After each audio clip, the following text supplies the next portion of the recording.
Hi friend, नमस्कार. तर चला माझ्या परत एका नवीन रेसिपीमध्ये तुमचे स्वागत आहे. तर बघा तुम्ही, मी हरभऱ्याच्या भाजीचे सेंडे असे खुडून आणलेले आहे. खूप छान कवळी हरभऱ्याची भाजी आहे. मी एका शेतामध्ये भाजी घेत होते गावाकडे जाताना. तर बघा तुम्ही, एवढी छान भाजी आलेली आहे ना. आणि आता तिला मी स्वच्छ धुवून घेतलं. पहिले 1-2 पाण्याने धुवून टाकलं होतं मी. नंतर परत मी घेतल्याच्या नंतर परत त्याचं पिवळं पाणी निघत होतं. तर तुम्ही बघू शकता, मी हलक्या हाताने असं पिळत आहे. आता हिला मोकळं करून एका प्लेटामध्ये ठेवून द्यायचं. खूप छान खुलती ती भाजी.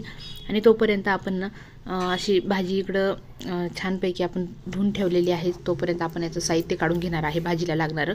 तर बघा तुम्ही, गावरान तडका अशी भाजी बनवणार आहे मी, खूप छान. तर लसण घेतलेलं आहे, इथं वाळलेली मिरची घेतलेली आहे, इथं शेंगदाणे घेतलेले आहेत थोडेसे.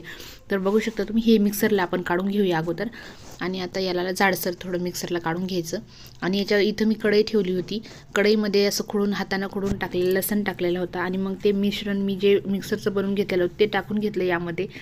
फ्राय केलं थोडंसं. आणि नंतर ती हरभऱ्याची भाजी होती धुवून ठेवलेली आपण प्लेटात, ती टाकून दिली त्यामध्ये. असं छान याला फ्राय करून घेतलेलं आहे. आणि भरपूर तेल टाकून घेतलं होतं मी पहिलेच यामध्ये. तर 1.5 पळी मी तेल टाकून घेतलेलं होतं. तर बघा तुम्ही, एवढी छान आपली भाजी तयार झालेली आहे. तर बघा तुम्ही, एवढी छान भाजी, थंडीच्या दिवसात ही भाजी खूप छान लागती. एवढीशी भाजी झाल्यामुळं आमच्या इथं कोणालाच पुरलेली नाही भाजी. सगळे म्हणे एवढीशी भाजी का केली. आणि मी ना नैवेद्यासारखी थोडी वाढली होती म्हणून खूप आता मी जास्त बनवीन. चला तर.